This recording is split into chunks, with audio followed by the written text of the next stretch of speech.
بسم اللہ الرحمن الرحیم الحمد للہ رب العالمین والصلاة والسلام علی سید المرسلین وعلی آلہ وصحبہ اجمعین ومن تبعہم بإحسان الی یوم الدین اعوذ باللہ من الشیطان الرجیم بسم اللہ الرحمن الرحیم وللہ الاسماء الحسنى فادعوہ بها وذروا الذین یلحدون فی اسمائہ سیجزون ما کانوا یعملون۔ محترم حاضرین، اس سے پہلے کے دروس میں ہم نے ایمان باللہ کے تحت میں اس کے دو بنیادی ارکان الایمان بربوبیت اللہ کی ربوبیت پر ایمان اور اللہ کی الوہیت پر ایمان سے متعلقہ بحوث پر گفتگو کی۔ اب ہم داخل ہونے جا رہے ہیں اللہ کے اسماء و صفات، اللہ تبارک و تعالیٰ کے اسماء و صفات پر ایمان کی بحث میں۔ جو ایمان باللہ ہم اور آپ اللہ کو جو مانتے ہیں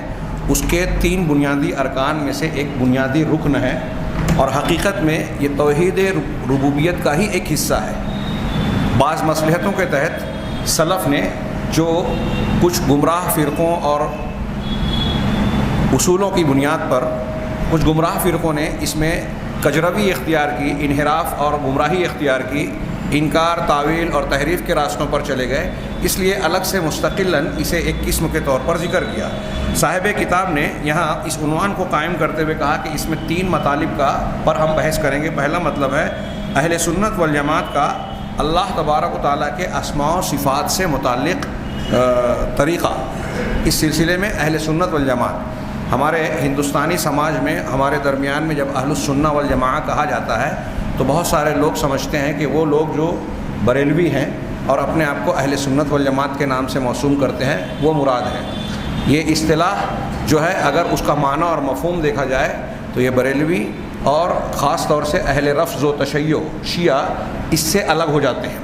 اہل سنت مطلب سنت والے، والجماعت جماعت والے یعنی صحابہ اور سلف کے طریقے پر چلنے والے۔ اہل السنہ والجماعہ کی یہ اصطلاح جو اللہ کے نبی صلی اللہ علیہ وسلم نے اس حدیث میں جس میں 72-73 فرقوں کی تقسیم کا تذکرہ کیا ہے اور آخر میں کہا ہے کہ نجات پانے والا گروہ امت میں جو 73 فرقے ہو جائیں گے اس میں نجات پانے والا طائفہ وہ ہوگا جو ما انا علیہ و اصحابی، اس چیز پر قائم ہوگا جس پر میں یعنی رسول اللہ صلی اللہ علیہ وسلم اور جس پر میرے صحابہ قائم ہیں، عقیدے، منہج اور معاملات و احکامات میں، جو اللہ کے نبی صلی اللہ علیہ وسلم اور صحابہ کے طریقے پر ہوگا۔ اور یہی لوگ اللہ کے نبی صلی اللہ علیہ وسلم کے طریقے کو ماننا، سنت کو ماننا ہے، اس اعتبار سے وہ اہل السنہ ہوئے، اور صحابہ کے طریقے کو ماننا، جماعت کے طریقے کو ماننا ہے، اس طریقے سے اس کے ماننے والے اہل الجماعہ ہوئے۔ اہل السنہ والجماعہ کی اصطلاح اسی طریقے سے ہے، اور یہ اہل الحدیث، اہل الاثر، سلفی، ان تمام اصطلاحات کے مترادف ہے۔ آپ علماء سابقین اولین کی کتابوں میں اگر مطالعہ کریں گے تو یہ اصطلاحات وہ ایک دوسرے کے ہم معنی کے طور پر استعمال کرتے ہیں۔ تو اس اعتبار سے اہل سنت والجماعت، اور یہاں یہ بھی وضاحت کر دوں کہ حضرت امام مالک رحمہ اللہ، امام ابو حنیفہ رحمہ اللہ، امام شافعی، امام احمد بن حنبل رحمہ اللہ اور تمام محدثین جن کے موقف کو ظاہر کرنے کے لیے اہل الحدیث کا موقف منہج یا مسلک کہا جاتا ہے، یہ تمام کے تمام منہج کے اعتبار سے، عقیدے کے اعتبار سے ایک ہی ہیں۔ حضرت امام ابو حنیفہ رحمہ اللہ کا عقیدے کے سلسلے میں 2-4 باتیں ایسی ہے جس کے بارے میں یہ کہا جاتا ہے کہ اہل السنہ والجماعہ سے اختلاف ہے، جیسے ایمان کی کمی بیشی کا مسئلہ، ایمان کے مرکب اور بسیط ہونے کا مسئلہ۔ ایسے چند 2-4 مسائل ہیں جس میں حضرت امام حنیفہ رحمہ اللہ کا موقف جو ہے دوسرے محدثین اور ائمہ دین اور سلف، صحابہ، تابعین وغیرہ کے معاملے میں ہم کہہ سکتے ہیں کہ اختلاف رکھتا ہے۔ باقی عقیدے کے معاملے میں، منہج کے معاملے میں یہ سب کے سب ایک ہیں، اور جب یہ اصطلاح استعمال کی جا رہی ہے اہل السنہ والجماعہ، اچھی طرح دماغ میں رکھیں، اہل السنہ والجماعہ جب بولا جاتا ہے تو یہ سارے کے سارے لوگ اس میں مراد اور شامل ہوتے ہیں بحیثیت فکر اور عقیدے کے، منہج کے۔ رہ گئی بات یہاں ایک وضاحت اور کر دوں کہ آج کے زمانے میں جو ہمارے گرد و پیش میں حضرت یہ ائمہ اربعہ کی طرف منسوب جو فرقے پائے جاتے ہیں، حنفی، شافعی، مالکی، حنبلی، تو ان میں جو لوگ واقعی حنبلی، شافعی، مالکی ہیں تو وہ عقیدے میں اہل السنہ والجماعہ کے موافق ہیں، لیکن آج جو تقلیدی مذاہب دنیا میں پائے جاتے ہیں عموماً سوائے حنبلیوں کو چھوڑ کر، مالکی ہوں، شافعی ہوں یا احناف ہوں، ان تینوں کو اگر آپ مطالعہ غور سے دیکھیں گے تو یہ لوگ خود اپنے اس منہج اور فکر پر نہیں ہیں جو ان کا جس مسلک اور منہج کی طرف ان کا انتساب ہے، اور جس منہج اور مسلک پر یا طریقے پر ان کے پرانے علماء اور لوگ تھے۔ ہندوستان میں تو اگر آپ شہیدین کے کچھ لوگوں نے بحث کی، سید احمد اور شاہ اسماعیل کا بالا کوٹ کا جو معاملہ ہوا، اس وقت جو احناف ان کے ساتھ تھے اس وقت اور اس کے بعد دیوبند کے وجود میں آنے کے بعد ان لوگوں کی فکر میں، دونوں احناف کے دونوں حنفی ہیں، ان کی فکر میں آپ کو بہت ساری چیزوں میں فرق ملے گا۔ ماضی کے دیوبند، اہل دیوبند میں جو کبار علماء ہیں ان کی تحریریں پڑھیں، عقائد کے معاملے میں آپ دیکھیں گے کہ وہ اکثر و بیشتر اہل الحدیث کے موافق نظر آئیں گے، عقیدے کے معاملات میں، منہج کے معاملات میں۔ لیکن آج ہم دیکھتے ہیں کہ بہت سارے دیوبند سے تعلق رکھنے والا مکتب فکر کے افراد وہ جو ہیں وہ بریلوی حضرات جو قبر پرست یا شرک اور بدعات و خرافات جن کے یہاں پایا جاتا ہے ان کے موافق ہوتے زیادہ اہل حدیث کے مقابلے میں ان سے زیادہ موافق نظر آتے ہیں۔ یہیں میں ایک اور بات کی وضاحت کر دوں کہ جو ہمارے گرد و پیش میں جو حنفی حضرات یا دوسرے تقلیدی مذاہب کے لوگ پائے جاتے ہیں، میں نے جیسا کہ عرض کیا کہ یہ خود اپنے ائمہ کرام کے منہج اور موقف پر نہیں ہے۔ آج کوکن میں بسنے والے یا اس سے لے کر پورا کوکن پٹا، گوا اور یہ مہاراشٹر کا جو لے لیجئے، اس میں آپ شوافے کا مطالعہ کیجئے، شوافے کے مسلک اور طور طریقوں اور عقیدوں کو دیکھیے، وہاں قبر پرستی ملے گی، شخصیت پرستی ملے گی اور تقلید کا جمود ملے گا، جو امام شافعی رحمہ اللہ کا موقف ہرگز نہیں تھا۔ اسی طرح احناف میں حضرت امام حنیفہ، اگر بنیادی طور سے ہمارا ان کا جو اختلاف ہے تقلید کا اس میں دیکھیں تو حضرت امام حنیفہ رحمہ اللہ تقلید کے حق میں نہیں تھے۔ پھر عقیدے کے معاملات میں ایسی کئی چیزیں ہیں، حضرت امام حنیفہ کے عقیدے کے کچھ ابواب اب تحقیق کے بعد سامنے آ چکے ہیں۔ آپ اگر اس کا مطالعہ کریں، شیخ الخمیس کی کتاب ہے، سعودی عرب کے محقق نے امام حنیفہ رحمہ اللہ کے عقیدے سے متعلق بحث کی، جو الفقہ الاکبر کے نام سے ایک رسالہ ان کی طرف منسوب تھا، ان کے وہ شاگردوں نے جو لکھا تھا، یا کچھ کہتے ہیں امام حنیفہ رحمہ اللہ نے لکھا تھا، اس کی تحقیق کے مطابق حضرت امام حنیفہ کا جو عقیدہ تھا وہ اچھی طریقے سے ذہن و دماغ میں بسا لیں۔ میرے اس درس اور اس گفتگو کو جو لوگ بھی سنیں وہ یہ اچھی طرح جان لیں، تحقیق کر لیں کہ امام ابو حنیفہ رحمہ اللہ کا جو عقیدہ تھا اس عقیدے پر ہندوستان کے عمومی احناف نہیں ہیں۔ اور یہ کوئی بات میں ایسی نہیں کہہ رہا ہوں کہ جسے آسانی سے کوئی انکار کر دے، کیونکہ ہندوستان کے کبار علماء دیوبند کی تحریروں میں آج ہمارے سامنے موجود ہے۔ وہ لکھتے ہیں، شیخ خلیل احمد سہارنپوری رحمہ اللہ، شاہ قاری طیب رحمہ اللہ، ان لوگوں کی تحریروں میں موجود ہے کہ یہ لوگ حنفی مسلک کی جامعیت کا فخریہ ذکر کرتے ہوئے کہتے ہیں کہ ہم دیناً مسلم ہیں، فرقتاً اہل السنہ والجماعہ ہیں، فروعاً حنفی ہیں اور کلاماً اشعری ماتوریدی ہیں، کلاماً اشعری ماتوریدی ہیں، اور سلوکاً طریقت و سلوک کے اعتبار سے ہم چشتی، قادری، نقشبندی بلکہ جامع السلاسل ہیں، نسبتاً فلاں ہیں، وہ نانوتوی ہیں اور فلاں ہیں دیوبندی ہیں، اس طرح کی انہوں نے بات کی، اور آخر میں کہا فالحمدللہ علی تلک الجامعیہ۔ اس جملے میں جو میں نے نقل کیا، الفاظ میں کچھ تھوڑی موڑی تبدیلی ہو سکتی ہے میرے نقل کرنے میں، لیکن ایک بات دھیان دیجئے کہ اس میں کہا جا رہا ہے کہ کلامن، یہ جو کلام کا لفظ استعمال کیا جاتا ہے، علم الکلام، یہ عام طور سے آپ بعض کتابوں میں یا تحریروں میں پائیں گے تو یہ عقیدے کی بحث کو علم کلام کہتے ہیں۔ اور حیرت انگیز بات یہ ہے کہ عقیدہ وہ چیز ہے جو ابھی آپ پڑھیں گے، اور اس اسماء و صفات کے باب میں جس میں ہم داخل ہو رہے ہیں، اس میں بنیادی اصول یہ ہے کہ عقیدے کی باتوں کا انحصار عقل پر، ذوق پر، قیاس پر، رائے پر نہیں ہے، اس میں اجتہاد کی گنجائش نہیں ہے، یہ پورا کا پورا موقوف ہے نص پر، یعنی قرآن اور حدیث پر، کیونکہ عقیدے کا تعلق غیب سے ہے۔ غیب کو جاننے کا کوئی ذریعہ عقل اور قیاس نہیں ہے، بلکہ اس کا ذریعہ صرف اور صرف قرآن اور حدیث ہے۔ لہٰذا قرآن اور حدیث پر جس کا انحصار ہوا، اس میں اپنی رائے اور کلام سے، فلسفہ اور منطق سے بات کہنے کی کوئی گنجائش نہیں ہے۔ لیکن جب اسلامی دنیا میں خاص طور سے یہ جو گمراہی آئی اسماء و صفات کے باب میں، جس کی کچھ تذکرہ آگے آئے گا، اس سلسلے میں جب یونانی فکر و فلسفے کا ترجمہ ہوا ہارون رشید اور مامون رشید کے زمانے میں، اور فلسفہ اور منطق کے علوم کی ترویج ہوئی، لوگ ہر چیز کو عقلی معیار اور خود ساختہ اپنے بنائے ہوئے اصولوں کی بنیاد پر پرکھنے اور سمجھنے کی کوشش کرنے لگے، تو انہوں نے اس زمانے کے فلسفہ اور منطق کے علماء نے اپنے بنائے ہوئے اصولوں کے مطابق قرآن حدیث کے ثابت شدہ مسلمہ عقائد کو بھی پرکھنے اور جانچنے کا کام شروع کر دیا، اور پھر انہوں نے ٹھوکریں کھائیں۔ اہل سنت والجماعت یا قرآن اور حدیث کے ثابت شدہ عقیدے اور اصولوں سے صریح انحراف کیا اور گمراہی میں پڑ گئے۔ اس کے اثرات آج بھی پائے جاتے ہیں۔ اسی کے نتیجے میں جہمیت نے جنم لیا۔ جہمیت کی مختلف شاخیں، جہم ابن صفوان ایک شخص سے گزرا ہے،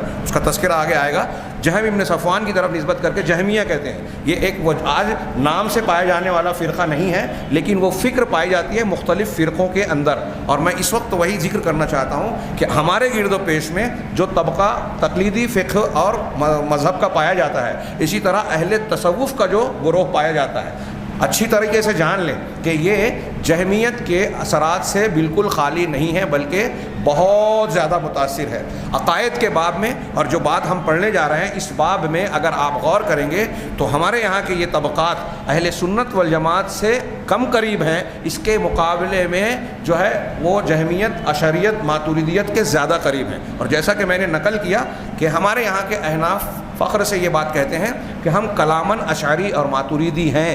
کلاماً یعنی عقیدے میں، جس علم کو میں نے علم کلام، علم عقیدہ کہا، اور تعجب کی بات یہ کہی کہ اس میں عقل کی گنجائش نہیں ہے، اپنی طرف سے کلام نہیں کرنا چاہیے، اسی کا نام علم کلام رکھ دیا، جبکہ اس میں کلام ہونا ہی نہیں چاہیے، اسی کا نام کلام رکھ دیا۔ خیر وہ الگ بات ہے۔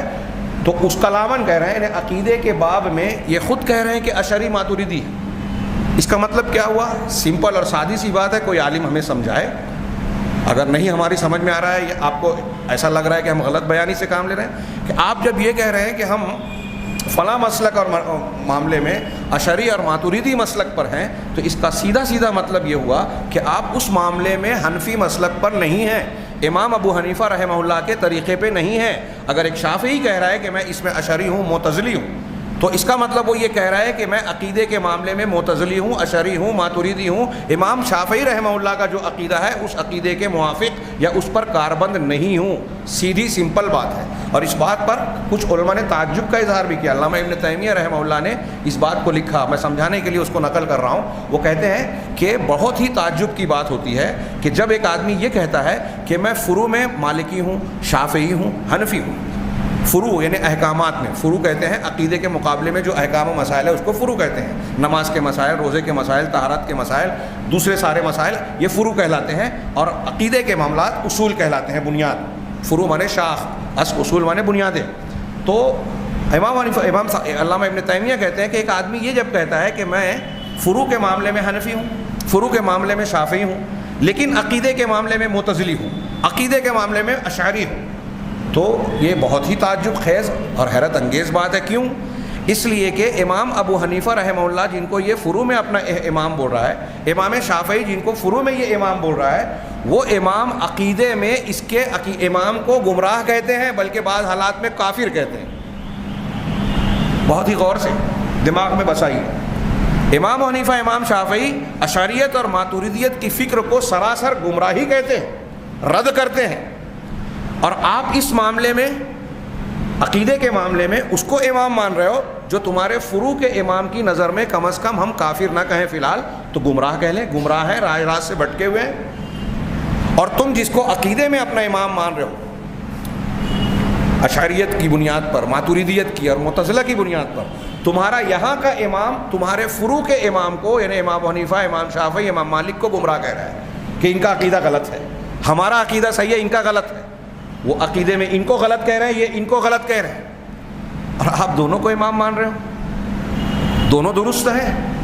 اگر ایک کا، جس کا عقیدہ آپ کے ہی امام کے مطابق، اگر کسی ایک کا عقیدہ خراب ہو تو جس کا عقیدہ صحیح نہیں ہے اس کی تقلید کرنا، اس کے راستے پر چلنا، منہج کو اختیار کرنا کیسے درست ہو سکتا ہے؟ کتنے تعجب کی بات ہے۔ لیکن یہ پہلی ہمارے یہاں بغیر بوجھے ہوئے لوگ اختیار کیے ہوئے ہیں، معمہ کی طرف غور ہی نہیں کرتے۔ تو ہمارے یہاں میں یہ عرض کرنا چاہتا ہوں، اہل السنہ والجماعہ کی جب اصطلاح بار بار آئے گی، اس کو سمجھا رہا ہوں، اس سے مراد وہ لوگ ہیں جو قرآن و حدیث کے طریقے پہ جاری ہیں، جو قرآن و حدیث کو صحابہ کرام کے طریقے پہ جب مانتے ہیں، جانتے ہیں، ما انا علیہ و اصحابی کے مطابق۔ اب اگر کوئی بریلوی مسلک پر رہتے ہوئے یا موجودہ دور کا کوئی دوسرا شخص جو اہل سنت یا اہل الحدیث کے مسلمہ اصولوں، ائمہ اربعہ کے عقیدے اور منہج کے مسلمہ طریقوں سے ہٹ کر کوئی دوسرا راستہ طریقہ اختیار کرتا ہے، تو وہ زبان سے کتنا بھی دعویٰ کرے کہ وہ اہل السنہ والجماعہ ہے، وہ اہل السنہ والجماعہ نہیں ہے،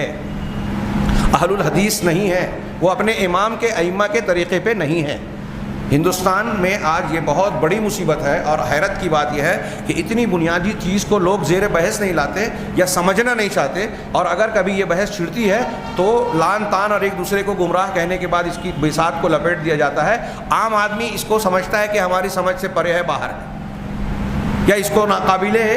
توجہ سمجھتا ہے، جو دین کی بنیاد ہے، دین کی بنیاد سے تعلق رکھنے والی چیزوں کو غیر اہم سمجھ کے اس سے چشم پوشی سے کام لیتا ہے۔ اور اس چشم پوشی کا نتیجہ یہ ہے کہ آج ہمارے یہاں انتہائی حیرت انگیز طور پر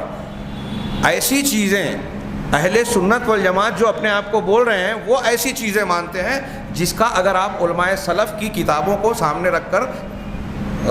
جائزہ لیں گے تو پتہ یہ چلے گا کہ اہل سنت والجماعت کے عقیدے کے ماننے والوں کا ایسے عقیدے سے دور دور تک تعلق ہو ہی نہیں سکتا۔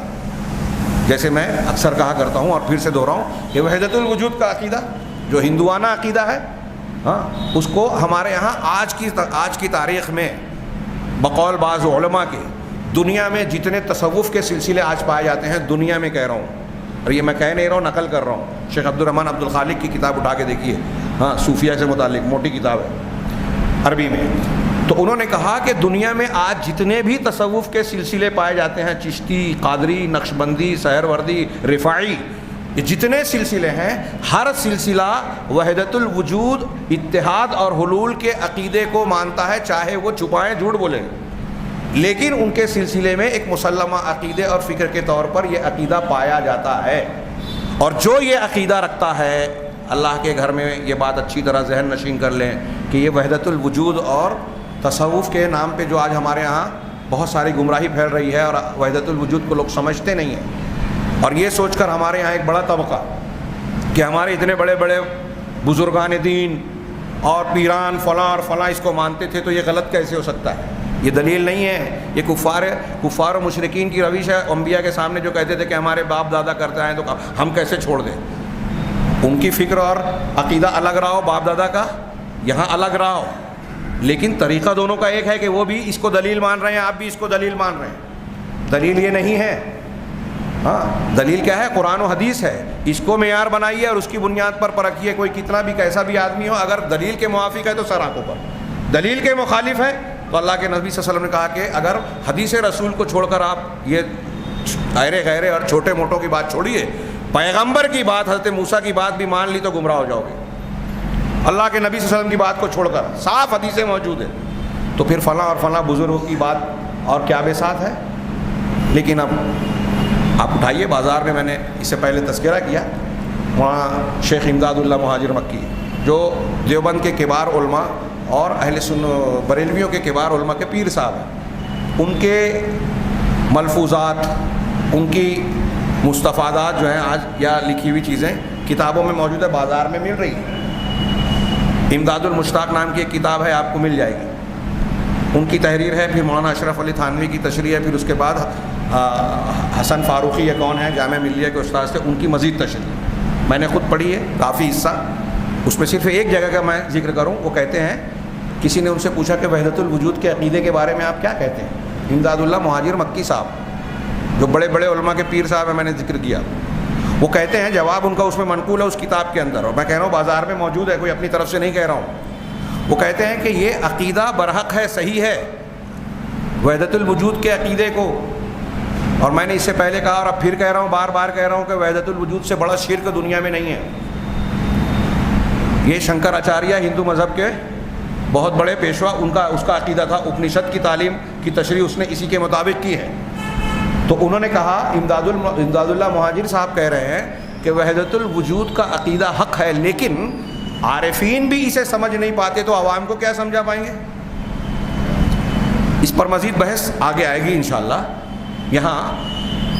توجہ دلانے والی بات، اور آج ہمارے سماج اور معاشرے کے عوام اور خواص کو اس سلسلے میں آگاہ اور متنبہ کرنے کی بات، جبکہ میں یہ بیان کر رہا ہوں، میں جانتا ہوں کہ اگر میرا یہ درس ہندوستان کے بہت سارے لوگوں کو جو میں نے کھلے کھلے نام لیے ہیں، اگر یہ نام لے کر میری بات پہنچتی ہے تو بہت سے لوگ مجھ سے ناراض ہوں گے کہ ہو سکتا ہے گالیاں دے دیں، لیکن میں ان سے عرض کرنا چاہوں گا کہ جو میں بات کہہ رہا ہوں یہ بہت ہی ذمہ داری کے ساتھ کہہ رہا ہوں، قرآن و حدیث کی روشنی میں کہہ رہا ہوں، یہ سمجھ کر کہہ رہا ہوں کہ یہ ہم پر اللہ کی طرف سے عائد کی ہوئی ذمہ داری ہے، امانت ہے کہ اس حق کو ہم پہنچائیں۔ کل آپ یہ نہ کہیں کہ کوئی بات کسی نے ہم کو یہ سچی بات بتائی نہیں ہے۔ آپ ان شخصیات کو، ان کے ناموں کو دیکھ کر کہ یہ بہت بڑے بابا پیر صاحب ہیں، ہوا میں اڑتے تھے، پانی پہ چلتے ہیں، آگ میں کھیل کود کرتے ہیں، یہ سب چیزیں دلیل نہیں ہے بناوٹی، اور چاہے واقعی یہ ہو، دجال اس سے بڑے بڑے شعبے دکھائے گا، لیکن جو اس کے پیچھے جائے گا وہ جہنم میں جائے گا۔ تو ان سب چیزوں سے دلائل یا حقائق کی قبولیت یا یہ چیزیں معیار نہیں ہے کہ ہم کسی کو قبول کریں یا رد کریں،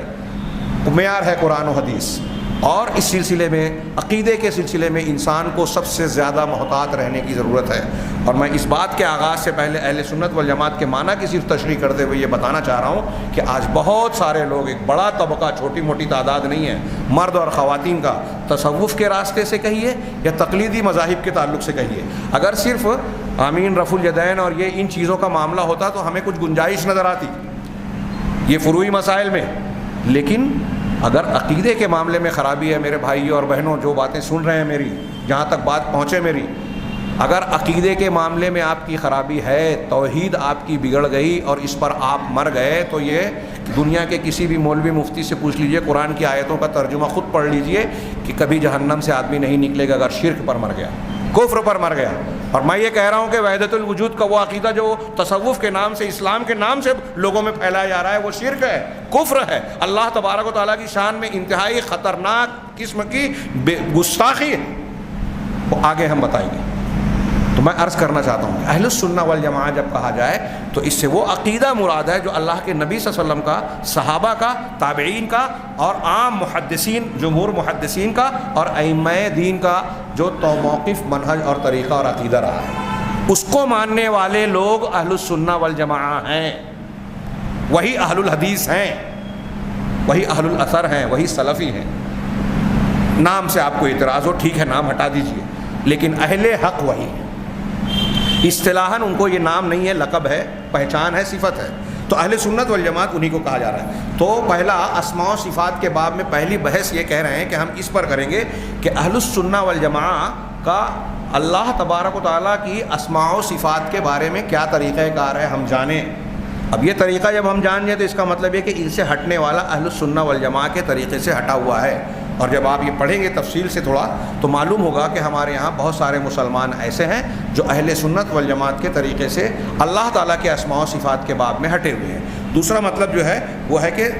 اللہ تعالیٰ کے اقسام الصفات، اللہ تعالیٰ کی جن صفات کا تذکرہ قرآن و حدیث میں ہے، اس بات ہے، ان کی کیا قسمیں ہیں، اس پر گفتگو ہوگی۔ تیسرا مطلب جو ہوگا، توحید اسماء و صفات کے سلسلے میں کچھ اہم قواعد کا یہ تذکرہ کریں گے۔ یہ صرف عناوین کا تذکرہ ہے، اس کے آغاز سے پہلے انہوں نے ایک مختصر 2 صفحے کی تمہید بیان کی، اور اس میں کہا کہ اس سے پہلے یہ بات ہم نے بیان کی ہے پچھلے صفحات میں کہ توحید کی 3 قسمیں ہیں، توحید الربوبیہ، توحید الالوہیہ اور توحید الاسماء والصفات۔ ربوبیت کی توحید، الوہیت کی توحید اور اللہ کے اسماء و صفات کی توحید۔ اب پہلی جو 2 قسمیں ہیں، ربوبیت کی اور الوہیت کی، کہا اس سے پہلے ہم نے اس پر بحث کر لی اور گزر چکی، ہمارا درس بھی اس پر ہو چکا۔ اب ان میں سے ہر نوع، بحث کرنے سے پہلے یہ ایک اور بات بیان کر رہے ہیں کہ 3 قسمیں جو توحید کی ہے، ان تینوں قسموں کے اسلامی انسانی تاریخ میں انکار کرنے والے لوگ پائے گئے، کہیں کچھ کم کچھ زیادہ۔ تو پہلے نمبر پر کہ توحید ربوبیت کے انکار کرنے والے، انہوں نے ذکر کیا کہ ان تینوں کا انکار کرنے والے پائے گئے، تو اس میں پہلے توحید ربوبیت کا انکار کس نے کیا؟ تو انہوں نے کہا جحدہ المعطلہ، اے معطلۃ الخالق، خالق کا انکار اور نفی کرنے والے لوگوں نے توحید ربوبیت کا انکار کیا۔ لیکن اس سے پہلے میں نے آپ حضرات کے سامنے یہ بات خود بھی بیان کی اور یہاں یہ بھی ذکر کر رہے ہیں کہ ایسے لوگ کم گزرے ہیں۔ میں نے پچھلے درس میں کہا تھا قرآن کی آیت کی روشنی میں کہ کہ فرعون رب العالمین کا انکار کرنے والوں میں ایک مشہور نام ہے، لیکن خود قرآن کہتا ہے اس کا تذکرہ کرنے کے بعد کہ وَجَحَدُوا بِهَا وَاسْتَيْقَنَتْهَا أَنفُسُهُمْ ظُلْمًا وَعُلُوًّا، اور حضرت موسیٰ علیہ السلام نے فرعون سے خطاب کرتے ہوئے ایک جملہ کہا جس کو قرآن نے نقل کیا، لَقَدْ عَلِمْتَ مَا أَنزَلَ هَؤُلَاءِ إِلَّا بَصَائِرَ، کہ اے فرعون تو خوب جانتا ہے، لَقَدْ عَلِمْتَ کا لفظ استعمال کیا حضرت موسیٰ علیہ السلام نے، قرآن کہہ رہا ہے کہ تو جانتا ہے، علم رکھتا ہے، تو علم رکھتا ہے کہ اللہ تعالیٰ نے یہ جو چیزیں معجزات مجھے دیے ہیں نا، یہ بطور دلیل کے عطا فرمائے ہیں، جس سے حق کی نشانیاں معلوم ہوتی ہیں، حق معلوم ہوتا ہے، یہ حق کی نشانیاں ہیں۔ تو اللہ حضرت موسیٰ کہہ رہے ہیں فرعون کے بارے میں کہ تو جانتا ہے اگرچہ انکار کر رہا ہے۔ اور پھر دوسری آیت جو پہلے پڑھی میں نے کہ انہوں نے انکار کیا لیکن دل میں ان کو یقین تھا کہ یہ حق ہے۔ تو جو گویا فرعون بھی جو اللہ رب العالمین کا انکار کرتا تھا، یہ تجاہل عارفانہ تھا، دکھاوے کا انکار تھا، دل میں معلوم تھا کہ ہے رب العالمین، میں نے اپنے آپ کو نہیں بنایا، میں نے زمین آسمان کو نہیں بنایا، یہ جو پیڑ پودے اور میرے ارد گرد میں مخلوقات ہیں نہ میں نے بنایا، نہ میرے باپ دادا نے بنایا، نہ ان پتھر کے معبودوں نے جن کی ہم پوجا پرستش کرتے ہیں، ان میں سے کسی نے نہیں بنایا۔ تو قرآن خود کہہ رہا ہے کہ فرعون کو بھی اس بات کا اعتراف تھا اندر سے۔ تو ربوبیت کے انکار کرنے والے ظاہر میں انکار کرتے رہے، اندر سے ان کو کہیں نہ کہیں اس بات کا اعتراف تھا، اور جن لوگوں نے انکار کیا ان کی تعداد تاریخ میں ہمیشہ بہت کم رہی ہے۔ تو کون لوگ رہے ہیں؟ انہوں نے کہا جیسے کالدہریہ والملاحدہ، دہریہ لوگ اور ملحدین،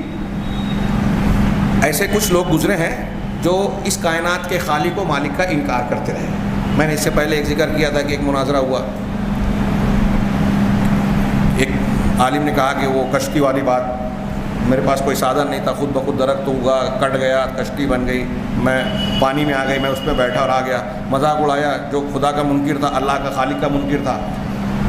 کہ یہ کیسے ہو سکتا ہے؟ تو انہوں نے جواب دیا کہ جب یہ ایک کشتی خود سے نہیں بن سکتی، ایک درخت کے لکڑے خود سے کٹ کر تختوں کی شکل اختیار کر کے جڑ نہیں سکتے، پانی میں نہیں آ سکتے، بغیر چلانے والے کے وہ چل نہیں سکتی، تو یہ پوری کائنات کیسے بن سکتی ہے، کیسے چل سکتی ہے بغیر چلانے اور بنانے والے کے؟ بلکہ بعض لوگوں نے، میں تو بچوں کو پڑھاتا ہوں تو لطیفے کے طور پر ایک واقعہ سناتا ہوں بطور لطیفہ، ہمارے والد صاحب نے بنایا تھا، میں کہتا ہوں کہ لطیفے سے بھی توحید ثابت ہوتی ہے۔ تو اس نے واقعہ یہ تھا کہ کوئی پٹھان بازار میں کچھ فروخت کر رہا تھا، ایک شخص آیا بازار میں چیخ چیخ کر کہنے لگا کہ ہے جو مجھ کو خدا کی خدائی بتائے، اللہ تعالیٰ کو خدا بولنا چاہیے کہ نہیں، ایک محض مسئلہ ہے، اگر اللہ کے معنی میں ہے تو علماء کہتے ہیں کہ اب چونکہ وہ متعدد ہے اس لیے ضرورت کے وقت کہہ سکتے ہیں، یہ اسماء و صفات کے باب میں یہ بحث آئے گی، لیکن یہاں اس لطیفے میں نقل کر رہا ہوں کہ کون ہے جو مجھ سے خدا کی خدائی بیان کرے گا۔ پٹھان سنتا رہا، سوچتا رہا کہ کوئی اس کو جواب دے گا کہ کوئی عالم علم والا آدمی، میں تو پڑھا لکھا نہیں ہوں۔ کافی دیر تک وہ سنتا رہا، جب کسی نے جواب نہیں دیا تو پٹھان کو غصہ آیا، اس نے جا کر اس کی گردن پکڑی اور کہا کہ تو خدا کی خدائی جاننا چلتا ہے، چل میں تجھے بتاتا ہوں، اور شہر کے باہر ایک گہری کھائی تھی وہاں لے گیا اور اس کھائی کو دکھا کر کہا کہ دیکھ سالے، یہ خدا کی خدائی نہیں تو کیا تیرے باپ کی خدائی ہے؟ ہاں، تو وہ خدائی کہہ رہا تھا لیکن بہرحال اس خدائی میں بھی اللہ کی خدائی ہے، یعنی یہ کسی کے باپ نے، کسی کی انسانی شخصیت نے یہ کام نہیں کیا جو ہمارے گرد پیش میں گڈھے پیڑ پودے پائے جاتے ہیں، یہ چیزیں جو وجود ہے مظاہر قدرت ہیں، کسی نے نہیں کیا، سب جانتے ہیں۔ ابھی بارش رک جائے، کون بارش برسا پاتا ہے؟ ساری سائنسی تدابیر ہیں، کنارے رہ جاتی ہیں، کوئی ایک کام نہیں کر پاتا۔ مچھروں کی بہتات ہے، شہر سے مچھر کو ختم کرنا، آج جو طریقے اختیار کیے جا رہے ہیں اس میں نقصانات ہیں، سب جانتے ہیں لیکن مجبور ہیں، تو گویا انسان مچھروں کے سامنے بے بس ہے۔ تو بہرحال خدا کی خدائی یا رب کی ربوبیت ایسی چیز ہے جو جاہل سے جاہل آدمی بھی سمجھتا بھی ہے اور سمجھا بھی سکتا ہے۔ بہرحال تو ملحدین اس کا انکار کرنے والے تھے، جس میں سے آج کے زمانے میں کچھ، یہ عربی میں شیوعیین کہتے ہیں، یعنی کمیونسٹ لوگ ہیں، کمیونسٹ دنیا ہے جو اس کائنات کے رب اور خالق کا انکار کرتے ہیں۔ ہمارے یہاں جو کمیونسٹ پائے جاتے ہیں اپنے شہر میں یا ہندوستان میں، اس میں بہت سارے ایسے لوگ ہیں جو کہتے ہیں کہ ہم کمیونسٹ ہیں لیکن عقیدے میں مسلمان ہیں، ہم سیاسی اعتبار سے کمیونزم کو مانتے ہیں، لیکن یہ ان کا دھوکہ ہے۔ ٹھیک ہے وہ رب کو مانتے ہیں تو وہ حقیقی کمیونسٹ نہیں ہے۔ یہ کمیونزم یا شیوعیت جو ہے اپنے اندر رب کے انکار کا فلسفہ لیے ہوئے ہے، اگرچہ کہ اس کو ماننے والے لوگوں میں بھی بہت سارے لوگ جو ہیں یہ کہتے ہیں کہ ہم رب کو مانتے ہیں۔ تو بہرحال جو بھی انکار بھی کرتے ہیں تو یہ دراصل ہٹ دھرمی ہیں، ظاہر میں انکار کرتے ہیں، اندر سے اس کے اقرار پر کسی نہ کسی شکل میں یا تو عموماً مجبور ہوتے ہیں یا کسی زندگی کے کسی پہلو پر جانے کے بعد ماننے پر مجبور ہوتے ہیں۔ دوسری توحید الوہیت ہے۔ دنیا میں زیادہ تر توحید الوہیت میں ہی لوگوں نے انکار، مخالفت اور گمراہی کو اختیار کیا۔ اکثر خلق کی گمراہی توحید الوہیت میں ہی رہی، اسی لیے اللہ تبارک و تعالیٰ نے اسی توحید کی تعلیم دینے کے لیے، توحید الوہیت اس کی تعلیم دینے کے لیے اپنے رسولوں کو بھیجا، کتابوں کو نازل کیا، شریعتیں نازل کی۔ اور اس کا قدیم اور جدید ہر دور کے مشرکین نے توحید الوہیت کا انکار کیا۔ اور وہ انکار کیسے کرتے ہیں؟ اب اس کا انکار کا یہ مطلب نہیں ہے کہ آج کے دور میں جو مشرک پائے جاتے ہیں وہ یہ کہتے ہو کہ ہم اللہ کو نہ مانتے ہی نہیں، اللہ کو عبادت کے لائق نہیں مانتے۔ نہیں، سب کہتے ہیں کہ اللہ کی عبادت کے لائق مانتے ہیں۔ ان کا انکار جو ہے وہ جو ظاہر ہوتا ہے وہ اللہ تعالیٰ کے ساتھ اس کے حقوق میں، عبادات میں دوسروں کو شریک کرنے کی شکل میں ہوتا ہے۔ جیسے ایک شخص قبر کی پوجا کر رہا ہے، قبر کے یا مردے کے نام کی نظر و نیاز کر رہا ہے، کسی پتھر کو پوج رہا ہے، متبرک مان رہا ہے، نالین شریفین، منہ مبارک اور فلاں، اس سے ہم کو برکت مل جائے گی، یہ لٹکا لیں گے، یہ گھر میں باندھ دیں گے تو اس سے برکت کا نزول ہوگا، بلا ٹلے گی، اور ایسا ہوگا اور ویسا ہوگا۔ پنجتن پاک کے نام کی جو ہے فلاں چیز کر لوں، گنج العرش لگا لوں تو یہ نتیجہ ہوگا، یہ فائدہ ہوگا، فلاں عمل کر لوں تو گھر کے نیچے خزانہ مل جائے گا۔ اس قسم کی چیزیں جو بزرگوں، شخصیات یا کسی چیز کو کوئی پوج رہا ہے، امور تعبدی، عبادت کے معاملات کو غیر اللہ سے وابستہ کر رہا ہے، وہ حقیقت میں اللہ کی الوہیت کا انکار کر رہا ہے۔ مطلب اللہ کو الہ ماننے سے انکار نہیں کر رہا ہے، لیکن اللہ کی الوہیت میں دوسرے کو شریک کر رہا ہے، اور شریک ٹھہرایا، آپ مشرک ہو گئے، اور آپ اللہ کی عبادت کرنے والے نہیں ہوں گے۔ آپ دیکھیے قرآن نے، اللہ تعالیٰ نے کیا فرمایا؟ قل یا ایھا الکافرون لا اعبد ما تعبدون ولا انتم عابدون ما اعبد۔ اے کافرو، اللہ تعالیٰ نے اللہ کے رسول صلی اللہ علیہ وسلم کہا، یہ توحید عملی ہے، عمل سے بندہ اظہار کرے کہ میں عبادت نہیں کروں گا ان معبودان باطلہ کی جن کی تم کر رہے ہو۔ اے رسول کہہ دیجئے، اے کافرو، لا اعبد ما تعبدون، میں اس کی عبادت نہیں کر سکتا جس کی تم عبادت کرتے ہو، میں شرک نہیں کر سکتا، تمہارے اللہ کے ساتھ کسی کو شریک نہیں ٹھہرا سکتا۔ لیکن اگلا جملہ جو میں سمجھانا چاہ رہا ہوں، ولا انتم عابدون ما اعبد، اور تم اس کی عبادت کرنے والے نہیں ہو جس کی عبادت میں کر رہا ہوں، یعنی میں اللہ کی کرتا ہوں۔ اللہ کے نبی آپ کہیے۔ اب یہاں ایک سوال ہے، غور کیجئے کہ کیا کفار مکہ جن سے یہ جملہ اللہ تعالیٰ کہہ رہا ہے اور رسول کے ذریعے سے کہلوا رہا ہے، کیا کفار مکہ اللہ کو نہیں مانتے تھے، اللہ کی عبادت نہیں کرتے تھے؟ کرتے تھے۔ قرآن کہتا ہے فَإِذَا رَكِبُوا فِي الْفُلْكِ دَعَوُا اللَّهَ مُخْلِصِينَ لَهُ الدِّينَ، جب وہ کشتیوں میں سوار ہوتے تو اللہ کے لیے، اللہ سے دعا کرتے، اللہ کو پکارتے، اس سے گڑ گڑاتے، دین کو اس کے لیے خالص کر کے۔ اس وقت تو توحید بھی ہوتی تھی۔ آپ اور ہم بارہا پڑھتے سنتے ہیں کہ جو یہ قرآن کی آیت آئی ہے نا، خُذُوا زِینَتَکُم عِنْدَ کُلِّ مسجد، سورہ اعراف میں، کہ ہر نماز کے وقت، مسجد کے وقت، یعنی نماز کے وقت، سجدے کے وقت جو ہے آپ اپنی زینت اختیار کر لیں۔ شان نزول نہیں سمجھنے سے کچھ لوگ اس میں ٹوپی ووپی سے استدلال کرتے ہیں۔ ٹوپی زینت میں، یہ کس نے بتایا؟ شریعت کے معیار پہ کیا کون سی چیز زینت ہے؟ اس آیت کے شان نزول آگے پیچھے کی آیتیں ہیں جو پڑھیے قرآن کسی بھی تفسیر کو اٹھا کے، کہ کفار مکہ برہنہ ہو کر کعبہ کا طواف کیا کرتے تھے اور کہتے تھے کہ ہم نے جن کپڑوں میں گناہ کیا ہے نا، ان کپڑوں میں ہم اللہ کے گھر کا طواف نہیں کریں گے۔ اس مقصد یا اس سوچ کی بنیاد پر انہوں نے وہ کپڑا اتار دیتے۔ اللہ نے اس سے منع کیا اور کہا کہ اپنے یہ جو لباس ہے، زینت ہے، مسجد کے وقت، عبادت کے وقت جو ہے اپنی زینت اختیار کر لو۔ تو کفار مکہ طواف کر رہے ہیں، اللہ کی عبادت کر رہے ہیں اور تلبیہ پکارتے تھے، لبیک لا شریک لک لبیک، پھر اس میں آگے ملاوٹ کر دیا، الا شریکا هو لک۔ ایک پہلے کہتے تھے کہ اللہ ہم حاضر ہیں، حاضر ہے، تیرا کوئی شریک نہیں، ہاں مگر وہ شریک جو تیرا شریک ہے تو نے بنا رکھا ہے۔ تو اللہ کو پکار رہے ہیں، اللہ کے گھر کا طواف کر رہے ہیں، اللہ کے نام کی قربانیاں بھی کرتے ہیں، لیکن اس میں اپنے بتوں کو شریک کر دیتے تھے۔ مطلب میں کہنا یہ چاہ رہا ہوں کہ وہ اللہ کی عبادت بھی کرتے تھے۔ قرآن نے کہا وَلَا أَنْتُمْ عَابِدُونَ مَا أَعْبُدُ، آپ ان سے کہیے کہ آپ اس اللہ کی عبادت کرنے والے تم لوگ نہیں ہو جس کی میں عبادت کرتا ہوں۔ مطلب یہ ہوا کہ اگر اللہ کی عبادت کے ساتھ کوئی دوسرے کی عبادت کر رہا ہے تو وہ اللہ کی عبادت کرنے والا نہیں کہلائے گا۔ ایک آدمی شرک کرتا ہے، اب فضائل پر عمل کرتے ہوئے روز بغیر کسی تاریخ ناغے کے تہجد پڑھ رہا ہے، لاکھوں کی سبحان اللہ الحمدللہ کے نصاب والی تسبیح اور تحمید کر رہا ہے، لیکن اگر وہ مشرک ہے تو وہ اللہ کی عبادت کرنے والا نہیں ہے۔ یہ سبق اچھی طرح دماغ میں ہمارے لوگوں کو سمجھنا اور بسانا ہے دل و دماغ میں۔ وَلَا أَنْتُمْ عَابِدُونَ مَا أَعْبُدُ۔ تو توحید الوہیت کا انکار کرنے والے وہ سارے لوگ ہیں جو کسی بھی شکل میں شرک اکبر کا ارتکاب کر رہے ہیں۔ جو وحدت الوجود کو مان رہے ہیں وہ توحید الوہیت کا انکار کر رہے ہیں۔ جو قبر پہ جا کے سجدہ کر رہے ہیں، قبر کو رکوع کر رہے ہیں، قبر پر چادر چڑھا رہے ہیں، قبر کے نام کی، مردے کے نام کی قربانی کر رہے ہیں، ذبح کر رہے ہیں، نذر و نیاز کر رہے ہیں، وہ کتنی بھی بحث وحث کر لیں، لیکن یقینی اور حتمی بات ہے قرآن و حدیث کی واضح روشن سورج سے زیادہ چمکتی ہوئی دلیلوں کی روشنی میں وہ غیر اللہ کی عبادت کر رہے ہیں، شرک کر رہے ہیں، اور مشرک ہونے کی وجہ سے وہ توحید الوہیت کا انکار کر رہے ہیں۔ ان کا لا الہ الا اللہ اللہ کے ہاں کوئی فائدہ مند اور قبول کے لائق نہیں ہے، قبولیت کے لائق نہیں ہے۔ لا الہ الا اللہ ان کا ٹوٹ گیا۔ اس سے پہلے میں نے وہ لا الہ الا اللہ کی شرائط اور نواقض میں یہ بات بیان کی تھی۔ اگر شرک اکبر ہے تو آپ کا لا الہ الا اللہ بیکار ہے، ٹوٹ گیا، اس کا کوئی اعتبار نہیں، آپ اسلام سے باہر ہو گئے۔ تو جو لوگ توحید الوہیت کا انکار کرتے ہیں وہ سارے لوگ ہیں جو پتھروں کی پرستش، قبروں کی پرستش یا کسی غیر اللہ کی عبادت کرتے ہیں، وہ سب اس میں شامل ہیں۔ تیسری توحید جو توحید اسماء و صفات ہے، توحید اسماء و صفات، اس کا انکار کرنے والے جہمیہ ہیں، اور جہمیہ کی متابعت کرنے والے جو معتزلہ اور ان کے علاوہ جو اسلام کی طرف نسبت رکھنے والے مختلف فرقے ہیں۔ میں نے ابھی تذکرہ کیا جہمیہ، جہم ابن صفوان ایک شخص گزرا، اس نے جعد ابن درہم نام کے شخص سے کچھ تعلیمات لی، اور اس نے، وہ شاگرد تھا اس یہودی کا لبید ابن عاصم،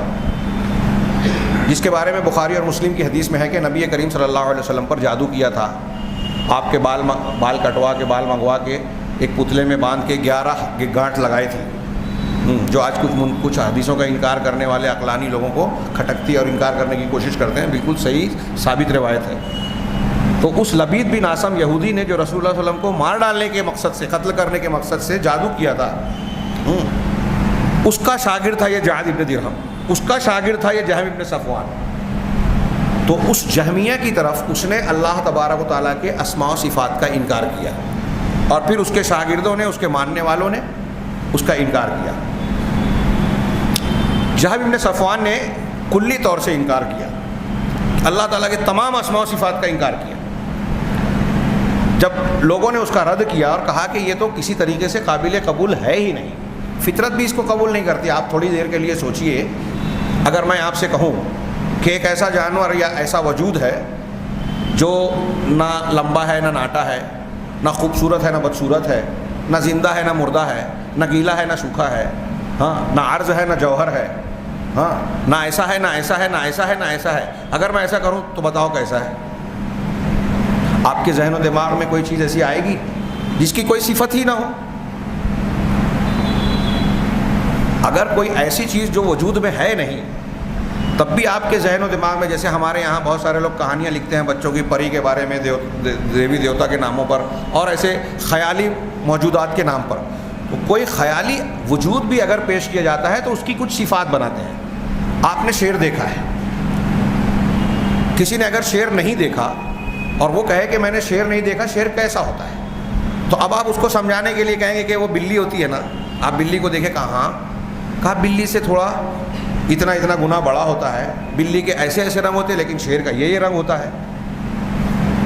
اس کی مشابہت ہوتی ہے۔ تو بلی دیکھی ہوئی ہے یا پھر بلی نہیں دیکھی ہوئی ہے تو اس کی کچھ صفات بیان کر کے کہ شیر کی شکل یوں ہوتی ہے، 4 پیر ہوتے ہیں، دم ہوتی ہے، بڑا سر ہوتا ہے اور یوں ہوتا ہے، اس کے جبڑے ہوتے ہیں، اس طرح جیسے جیسے آپ بولتے جائیں گے کہ 4 پیر، تو وہ دماغ میں اس کی تصویر بناتا جائے گا۔ یعنی صفات کے تصور سے اس کے وجود کا تصور آتا ہے۔ اگر کسی وجود کے تعلق سے آپ یہ کہیں کہ اس کی کوئی صفت ہی نہیں ہے، تو اس کا مطلب یہ ہوا کہ اس کا وجود ہے ہی نہیں۔ جو چیز بے صفت ہے مطلب اس کا وجود ہی نہیں ہے، تو یہ چیز فطرت کے لیے قابل قبول تھی ہی نہیں۔ مولانا ابوالکلام آزاد نے یہاں میں ایک بات کا اور ذکر کر دوں، انہوں نے جہمیہ کا صرف ذکر کیا اور اس کی نسبت بیان کرتے ہوئے میں نے یہود کی طرف اشارہ کیا، تو اس کا مطلب یہ کہ یہودیوں کے یہاں بھی اللہ کی صفات کے سلسلے میں انکار اور انحراف پایا جاتا ہے۔ قرآن نے کئی چیزیں نقل کی اور کہا کہ اللہ تعالیٰ نے 6 دن میں آسمان زمین بنا کر تھک گیا، نعوذ باللہ نعوذ باللہ نعوذ باللہ، اللہ کی طرف تھکن کی نسبت کی، اس کے لیے تو کوئی چیز مشکل ہی نہیں ہے۔ وَمَا مَسَّنَا مِن لُغُوبٍ، قرآن نے اس کا رد کیا، وَلَقَدْ خَلَقْنَا السَّمَاوَاتِ وَالْأَرْضَ وَمَا بَيْنَهُمَا فِي سِتَّةِ أَيَّامٍ وَمَا مَسَّنَا مِن لُغُوبٍ، ہم نے آسمانوں کو، زمینوں کو اور ان کے درمیان کی چیزوں کو 6 دنوں میں پیدا کیا اور تھکن نے ہم کو چھوا بھی نہیں۔ إِنَّمَا أَمْرُهُ إِذَا أَرَادَ شَيْئًا أَن يَقُولَ لَهُ كُن فَيَكُونُ، اس کے لیے تو صرف کن کہنا کافی ہوتا ہے کسی چیز کے وجود کے لیے۔ تو یہود کے یہاں یہ تصور تھا۔ تو میں یہاں ضمناً ایک بات کا تذکرہ کر دوں کہ ہندوؤں کے یہاں بھی انکار صفات کی بات پائی گئی۔ آپ سورہ نحل میں مولانا ابوالکلام آزاد کا جو ترجمان القرآن ہے، لا تضربوا للہ الامثال آیت کے سورہ کے بعد میں انہوں نے ایک تفسیری نوٹ لکھی ہے چند صفحات کی۔ خاص طور سے اگر کوئی شوق رکھتا ہے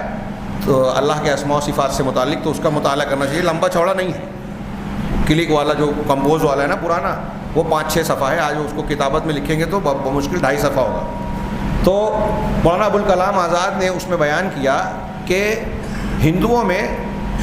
ایک زمانہ یہ ہوا کہ توحید کے سلسلے میں بڑی شدت اختیار کی گئی، وہاں بھی توحید کا عقیدہ ویدوں کی تعلیمات میں موجود تھا،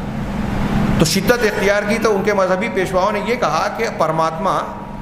یہ ان کے الفاظ میں اللہ کے، میں اس کی جگہ اللہ استعمال کرتا ہوں، انہوں نے کہا کہ اللہ تبارک و تعالیٰ کی ذات انسانوں یا مخلوق کی طرح نہیں ہے، لہٰذا ضروری ہے کہ اللہ کی کوئی صفت بیان نہ کی جائے۔ اگر ہم اللہ کی کوئی صفت بیان کریں گے تو اس میں مشابہت آ جائے گی،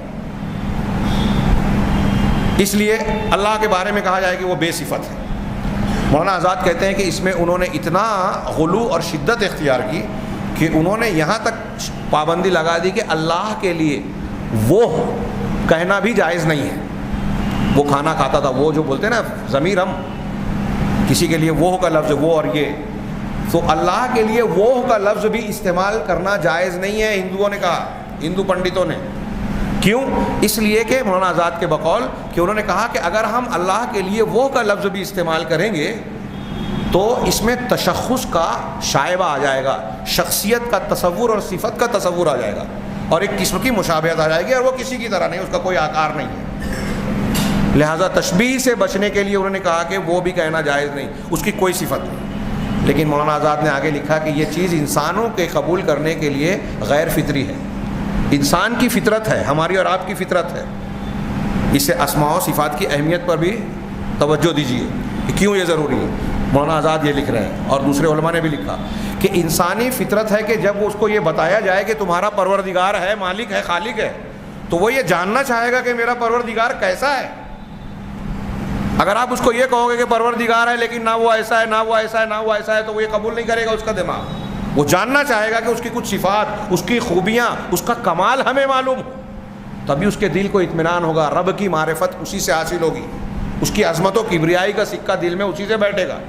اسی لیے اللہ تبارک و تعالیٰ نے، آپ قرآن مجید اٹھا کے دیکھیے، کوئی پیج، کوئی سورہ نہیں ملے گی جس میں اللہ تعالیٰ کا کوئی نام یا صفت نہ ہو۔ وَهُوَ الْغَفُورُ الرَّحِيمُ، شروعات ہو رہی ہے الحمدللہ، اللہ کا نام، رب العالمین، الرحمن الرحیم، اللہ کے 2 نام، رب بھی، رحمان بھی، رحیم بھی، اللہ کے نام، مالک یوم الدین، مالک اللہ کا نام۔ جگہ جگہ قرآن میں اللہ کے نام، کوئی بات، کوئی احکام بیان کیا جا رہا ہے، اس کے آخر میں وَهُوَ الْعَزِيزُ الْحَكِيمُ، اور اللہ وہ ہے جو عزت والا ہے، حکمت والا ہے۔ کیوں بیان کر رہا ہے اللہ تعالیٰ؟ بلا وجہ بیان کر رہا ہے۔ اس آیت کے سیاق و سباق سے بھی اس کے معنی کا تعلق ہے، اور اس میں اللہ تبارک و تعالیٰ کی ذات کی عظمت و کبریائی کا تذکرہ ہے، اور اس نام کے تقاضے کا ذکر ہے کہ جب اللہ ایسا ہے تو ایسا ہونے کا تقاضا یہ ہے کہ اللہ یہ کام کرے۔ تو یہ انسان کی فطرت کا تقاضا تھا، اور اللہ تبارک و تعالیٰ نے قرآن مجید میں، آسمانی کتابوں میں اسی فطرت کی تشفی اور تشنگی کو دور، تشفی کے لیے، اس کی تشنگی کو دور کرنے کے لیے بار بار اپنا تعارف کرایا، اپنے اسماء و صفات کا ذکر کیا۔ لیکن ہندو مذہب والوں نے کہا کہ نہیں، ایسا نہیں بولنا چاہیے۔ تو مولانا آزاد نے کہا کہ اب ہندو عوام کے لیے یا عام لوگوں کے لیے، بلکہ خواص کے لیے بھی ایسے اللہ کو ماننا، ان کی زبان میں پرماتما یا جو بھی کہے، ماننا جس کی کوئی صفت نہ ہو یہ ناقابل قبول تھا، غیر فطری تھا۔ تو اب انہوں نے پنڈتوں سے پوچھنا شروع کیا کہ نہیں بتاؤ ہمارا پرماتما کیسا ہے کچھ بتایا جائے۔ تو انہوں نے جب دیکھا کہ ہم ان کو سمجھا نہیں سکتے کہ اس کی کوئی صفت ہے ہی نہیں، یہ ان کی فطرت مزاج طبیعت قبول نہیں کر رہی ہے، تو انہوں نے کہا کہ ٹھیک ہے تم کو جیسے سمجھ میں آتا ہے ویسے مان لو۔ جو ان کے یہاں فلسفہ ہے کہ چھوٹے بچے کو کے جی میں پڑھاتے ہیں تو وہ پڑھاتے ہیں، ایم اے میں چلا گیا تو کچھ اور پڑھاتے ہیں۔ ایک پنڈت نے مجھ سے گفتگو میں کہا تو میں نے کہا کہ بات تو صحیح ہے کہ جو بات کے جی والوں کو پڑھاتے ہیں وہ ایم اے والے کو نہیں پڑھاتے، لیکن ایسا ہے کیا کہ کے جی میں جس کو آپ کہہ رہے ہیں کہ یہ او ہے وہ ایم اے میں جانے کے بعد ٹ اور پو ہو جائے؟ تو کہا نہیں ایسا تو نہیں ہے۔ کہا لیکن آپ کے یہاں تو ایسا ہی ہو رہا ہے کہ کے جی میں آپ کہہ رہے ہیں کہ رام جی جو ہیں، ہم کو نعرہ لگوا رہے ہیں آج ہندوستان میں لوگ کہ رام جو ہے وہ دیوتا ہے، پوجا کے لائق ہے، اور جو ایم اے میں جا کے کہہ رہے ہو کہ رام پیدا ہی نہیں ہوا تھا، رام کوئی وجود ہی نہیں ہے، یہ تصوراتی اور کالپنک تصور ہے۔ تو او ٹو پو ہو گیا، یہاں تو کے جی میں جو او تھا وہاں جا کے ٹو پو ہو گیا۔ کہ ایسے ہی عجیب فلسفہ ہے۔ بہرحال مولانا آزاد نے یہ لکھا کہ انہوں نے کہا کہ جب عوام کو وہ سمجھا نہیں سکے کہ اللہ تعالیٰ کی کوئی صفت نہیں ہے تو انہوں نے کہا کہ ٹھیک ہے تم کو جیسے سمجھ میں آتا ہے ویسے مان لو۔ تو ابوالکلام آزاد رحمہ اللہ کے مطابق جو بہت ہی قیمتی بات انہوں نے کہی کہ اس کا نتیجہ یہ نکلا کہ ایک طرف انہوں نے توحید میں یہ شدت اختیار کی کہ اللہ تعالیٰ کی صفات کو ہی نہ مانیں، بیان کریں، اس سے روک لگا دی۔ اب چونکہ یہ غلط تھا، اس غلط کا رد عمل یہ ہوا کہ جب ماننے پہ آئے تو شرک کی سب سے گھناؤنی شکل یعنی مورتی پوجا اختیار کر لی، اپنے ذہن و دماغ سے اپنے معبود کی کچھ شکلیں تراش خراش لی، پتھروں میں درختوں میں اس کی شکل صورت بنا دی، جیسا تصور کیا ویسا اس کی شکل صورت بنا دی۔ تو یہ مورتی پوجا بقول مولانا آزاد کے یہ توحید سے انحراف کا یا اس میں اسماء و صفات میں غلط روش کا رد عمل ہے۔ مولانا آزاد نے اس کو بیان کرتے ہوئے آگے لکھا کہ اسلامی تاریخ میں یہی غلطی جہم ابن صفوان نے کی، جس کی طرف جہمیہ منسوب ہے، جس کا ہم تذکرہ کر رہے ہیں۔ ہاں اسی طریقے سے مالکی یوم الدین کی بحث کرتے ہوئے شمنی مذہب، جس کو جو بدھ مذہب کو کہا جاتا ہے، گوتم بدھ کے ماننے والے آج دنیا میں جو بڑی تعداد مذاہب کے ماننے والوں کی پائی جاتی ہے، اس میں تیسرے چوتھے نمبر پہ، کچھ لوگ بولتے ہیں دوسرے نمبر پر بدھسٹ ہیں، دنیا کے بڑے مذاہب میں اس کا شمار ہوتا ہے۔ تو گوتم بدھ یا اس مذہب کے تعلق سے ایک لمبی چوڑی بحث ماضی سے چلی آ رہی ہے، ابھی بھی ہے، کہ گوتم بدھ اللہ کو، الہ کو، خدا کو مانتے تھے یا نہیں مانتے تھے۔ ان کی کتابوں میں ایسی عبارتیں منقول ہے کہ گوتم بدھ شروع میں تو بلکہ بعد میں بھی الہ کو، معبود کو ماننے والے لوگوں کا مذاق اڑاتے تھے۔ اگر آپ بدھ مذہب کی تاریخ پڑھیں، اس کا پس منظر دیکھیں تو یہ ہندوستان میں برہمنوں کے ظلم اور زیادتی کا رد عمل کی شکل میں وجود میں آیا۔ تو پہلے یہ برہمنیت کے خلاف صرف باتیں اختیار کرتا تھا، یہاں چھوت چھات اور اونچ نیچ نہیں ہے ان کے یہاں، اسی لیے بہت سے لوگ آج ہندو نچلی ذات والے بدھسٹ مذہب اختیار کرتے ہیں۔ لیکن گوتم بدھ جو ہے وہ الہ کے ماننے نہیں ماننے کے سلسلے میں مذاق اڑاتا تھا۔ جو لوگ اس کو مانتے ہیں ایسے عاشق کی طرح مثال دیتا تھا الہ کو ماننے والوں کو جنہوں نے اپنے معشوق کو دیکھا ہی نہیں ہے۔ لیکن کچھ لوگوں کو کہتا ہے کہ نہیں، گوتم بدھ جی جو ہیں وہ معبود کو مانتے تھے، لیکن اس کی صفات کے سلسلے میں وہ کہتے تھے کہ صفات کے بارے میں کوئی بحث نہ کی جائے، انکار کیا جائے۔ مولانا ابوالکلام آزاد نے بھی اپنی بحث میں سورہ فاتحہ کی جو مالک یوم الدین کے ضمن میں شاید جو گفتگو کی ہے، لمبی چوڑی بحث شمنی مذہب سے متعلق، تو انہوں نے یہی کہا کہ گوتم بدھ اور بدھ مذہب کے تعلق سے یہ جو بحث پائی جاتی ہے کہ گوتم بدھ جی جو ہے وہ معبود کو، الہ کو مانتے تھے یا نہیں مانتے تھے، دونوں نقطۂ نظر پایا جاتا ہے۔ اور خود بدھسٹوں میں کچھ لوگ خدا کو ماننے والے ہیں، کچھ نہیں ہیں، اس اعتبار سے کہ گوتم بدھ کو مانتے ہیں اس کی فکر کے مطابق۔ لیکن مولانا آزاد کہتے ہیں کہ میرے نزدیک میں یہی سمجھتا ہوں کہ گوتم بدھ پورے طریقے سے اللہ کا یا الہ کا، خالق کا منکر نہیں تھا، بلکہ وہ صفات کا منکر تھا، بحث صفات میں تھی نہ کہ وجود میں۔ تو میں اس اعتبار سے اشارہ کر رہا ہوں کہ اس طرح اسماء و صفات کے انکار کا یہ عنصر مسلمانوں، مطلب یہ جہمیہ سے پہلے دوسرے مذاہب کے یہاں بھی پایا جاتا ہے۔ اور اسلامی فرقوں میں اللہ تعالیٰ کے اسماء و صفات کا انکار جو ہے مختلف فرقوں میں پایا جاتا ہے۔ میں بہت ہی سرسری انداز میں ایک لمبی چوڑی تاریخ کا ذکر کروں کہ جہمیہ نے پورے طور سے اللہ کے ناموں اور صفات کا انکار کر دیا قرآن حدیث میں۔ جب اس کا رد کیا گیا تو ان کے شاگردوں کے طور پہ یا ان کے نقطۂ نظر سے متاثرین معتزلہ کا گروہ پیدا ہوا، معتزلہ اعتزال الگ ہو جانا، کہتے ہیں کہ حسن بصری نے کہا تھا اعتزلوا عنا، ہم سے الگ ہو گئے یہ لوگ. ہاں، عمرو بن عبید اور واصل بن عطا یہ 2 شخص تھے، اس مذہب کے بانی کہلاتے ہیں. آپ یہ سوچیں گے میری بات کہتے ہوئے کہ آج اس نام کے فرقے کو تو ہم جانتے نہیں ہیں. ٹھیک ہے، اس نام سے یہ فرقہ نہیں ہے، لیکن اس فرقے کی جو عقیدے، جو فکر اور جو اصول ضابطے ہیں نا، وہ آج بہت سارے مسلمانوں میں پائے جاتے ہیں. خاص طور سے آج ہمارے یہاں جیسے عقلانیت کا جو تصور پایا جاتا ہے نا، یہ اخوانی اور جماعت اسلامی اور ان کے جو بعض جب قرآن و حدیث میں عقل کی بحث کرتے ہیں تو ان کے جو استدلالات آپ کو ملیں گے، جو دلیلیں دیتے ہیں، یہ معتزلہ کی دلیلیں ہیں. حدیثوں کو منکرین حدیث جو ہمارے یہاں جو ہے نا، اس بہت ساری حدیثوں کا انکار کرنے کے لیے وہ معتزلہ کے پچھلے جو موقف تھے، منہج تھے، اور حدیثوں کے انکار کے لیے ان کی جو دلیلیں تھے وہی پیش کرتے ہیں. اچھی طرح ذہن میں رکھیے. تو یہ معتزلہ اس نام سے نہیں پائی جاتی، لیکن ان کی فکر آج ہمارے لوگوں کے درمیان پائی جاتی ہے. تو معتزلہ نے جہمیہ سے تھوڑا ہٹ کے ایک موقف اختیار کیا. انہوں نے کہا کہ ٹھیک ہے، ہم یہ کہتے ہیں کہ اللہ تعالیٰ کے نام تو ہیں، اسما ہیں، قرآن و حدیث میں جو آئے ان ناموں کو ہم مانتے ہیں، لیکن وہ اسما ہے، صفت نہیں ہے. مطلب اللہ قدیر ہے، یہ اللہ کا قدیر نام ہے، یہ ہم مانتے ہیں، لیکن قدیر سے قدرت جو اللہ کی صفت ثابت ہوتی ہے، کہا یہ صفت نہیں ہے. قدیر ہے بلا قدرت کے. علیم ہے اللہ کا نام علیم قرآن میں ہے، ہم مانتے ہیں، لیکن علم اس سے جو صفت ثابت ہو رہی ہے کہتے ہیں وہ صفت نہیں ہے. علیم ہے بغیر علم کے. ایسے ہی انہوں نے ساری قدیر ہے بغیر قدرت کے، حی ہے، زندہ ہے. حی مانے زندہ، تو حی ہے یہ نام ہم مان رہے ہیں، لیکن حیات جو زندگی کا معنی دیتی ہے، اس سے جو صفت ثابت ہوتی ہے وہ نہیں مانتے. رحیم ہے، رحمان ہے، رحمت نہیں ہے. تو مطلب کہنے کا یہ کہ معتزلہ نے کیا روش اختیار کی کہ اللہ کے نام ہیں، ان ناموں میں جو صفت ہے وہ نہیں ہے. ان لوگوں نے یہ اختیار کیا، ان کا لوگوں نے بھرپور رد کیا، تو اشاعرہ پیدا ہوئے. ابو الحسن اشعری کی طرف منسوب اشاعرہ کہلاتے ہیں. اشعری مسلک کے لوگ، جو ابھی میں نے بتایا کہ آج کے حنفی کہتے ہیں کہ ہم اشعری ہیں، لیکن یہ بھی آپ کے دماغ میں رہے کہ امام ابو الحسن اشعری شروع میں جس مسلک اور موقف کو لے کے چلے تھے، یہ اشعریت کو، بعد میں اس مسلک سے توبہ کر لی. انہوں نے توبہ کر کے اہل سنت والجماعت کے عقیدے کو اختیار کر لیا اور اپنے ہی مسلک کو اشاعرہ معتزلہ کے عقیدے کا رد کیا. انہوں نے ایک کتاب لکھی، کئی کتابیں ان کی، مقالات الاسلامیین، اور دوسری ایک کتاب انہوں نے لکھی الابانہ عن اصول الدیانہ.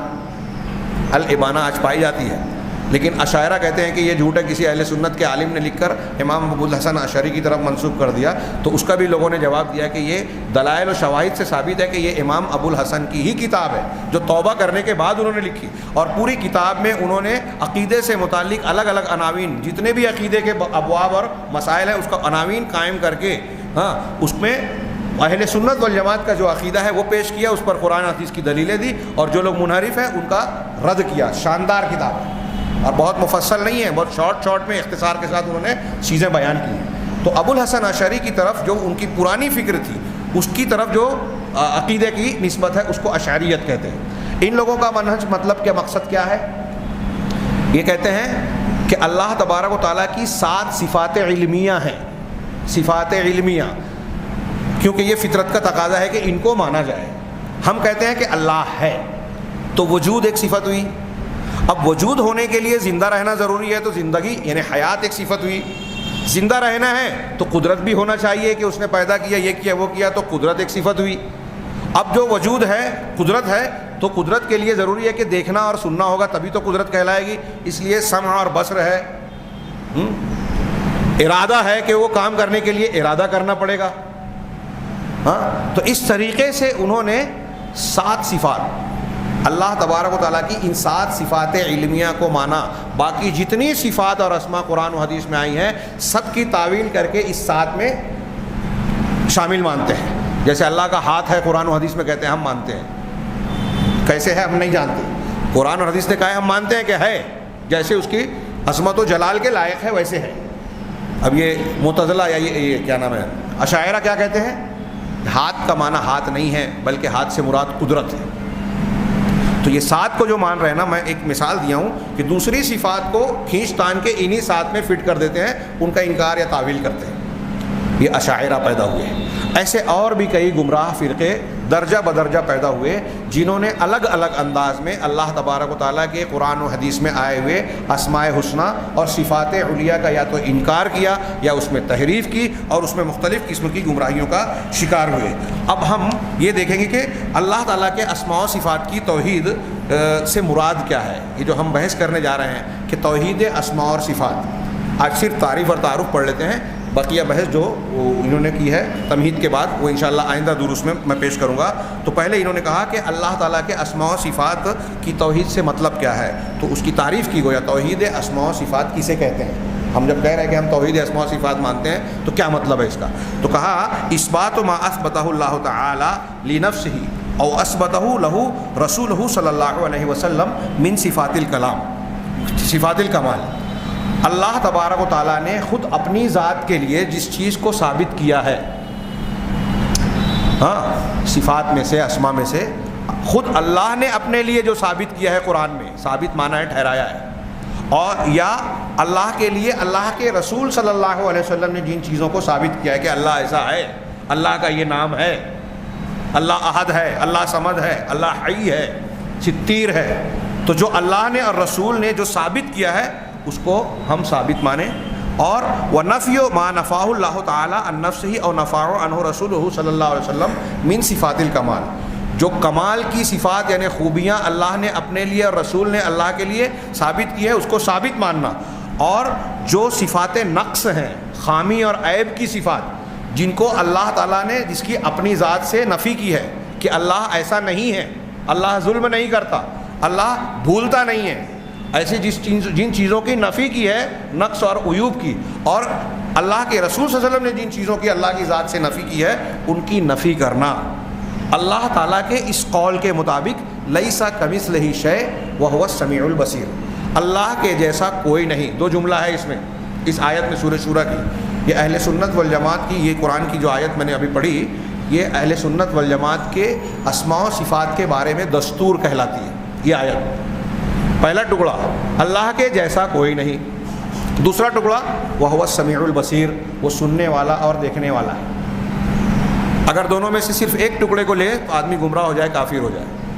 ایک آدمی کہے کہ اللہ کے جیسا کوئی نہیں، اب جب اللہ کے جیسا کوئی نہیں تو اللہ کی صفات کا انکار کر دیا، کوئی نہیں جیسا اللہ کے مثل نہ ماننے کی بنیاد پر کہ جب اللہ کے جیسا کوئی نہیں تو اللہ دیکھنے والا بولیں گے، سننے والا بولیں گے، تو ہم بھی دیکھتے سنتے ہیں، اس لیے اگر ہم یہ کہیں کہ اللہ سننے والا دیکھنے والا ہے تو یہ اللہ کی مماثلت ہو جائے گی، اس لیے ہم انکار کرتے ہیں کہ اللہ دیکھنے والا سننے والا نہیں ہے۔ تو جو لیس کمثلہ شیء کو لے کر دوسرے ٹکڑے کا انکار کر دے گا وہ کافر ہو جائے گا۔ اور کوئی دوسرا ٹکڑا لے لے کہ وہ السمیع البصیر، اللہ سننے والا اور دیکھنے والا ہے،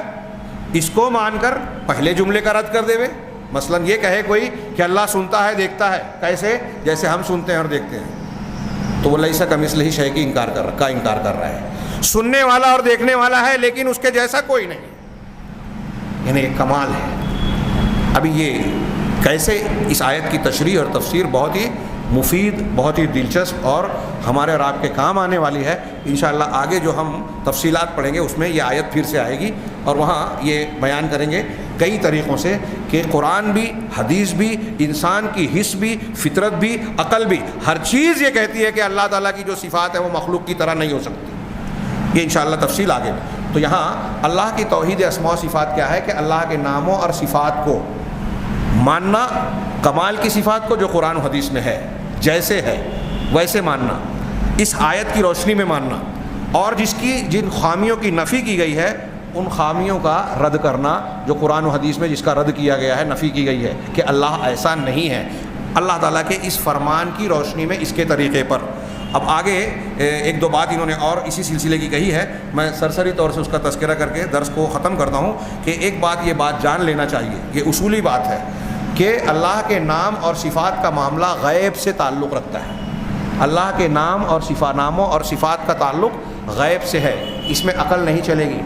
کسی کا تجربہ مشاہدہ نہیں چلے گا کہ ہم غور و فکر کرنے کے بعد اللہ کے کچھ ناموں کو دریافت کر سکتے ہیں۔ جو نام اللہ نے بتایا ہے اپنی کتاب کے ذریعے سے، اپنے انبیاء کے ذریعے سے، بس وہی اللہ کے نام ہے، اس سے ہٹ کر نہیں۔ تو یہ غیب سے متعلق ہے، کوئی انسان اس کو تفصیل کے طور پر اپنی سوچ، اپنی سوجھ بوجھ، اپنی آنکھ کان دل و دماغ کی بنیاد پر نہیں سمجھ سکتا، اس لیے کہ اللہ تبارک و تعالیٰ نے فرمایا وَلَا يُحِيطُونَ بِهِ عِلْمًا، کہ اللہ کی ذات کا لوگ علم کے اعتبار سے احاطہ نہیں کر سکتے، ہماری عقل نہیں پہنچ سکتی، ہمارا نہیں، اسی لیے اللہ تبارک کا سبحان ربک رب العزت عما یصفون، اللہ کی ذات پاک ہے ان تمام چیزوں سے جو لوگ بیان کرتے ہیں اس کے بارے میں۔ تو لوگوں کی بیان کی ہوئی بات اللہ کے بارے میں قابل قبول نہیں ہوگی۔ آج بہت سارے لوگ اپنا فلسفہ گڑھتے ہیں کہ اگر ایسا ہے تو ایسا ہونا چاہیے اور رب کو ایسا ہونا چاہیے، یہ ہندوؤں کے یہاں، سکھوں کے یہاں اور جین مذہب کے لوگوں کے، کہ اگر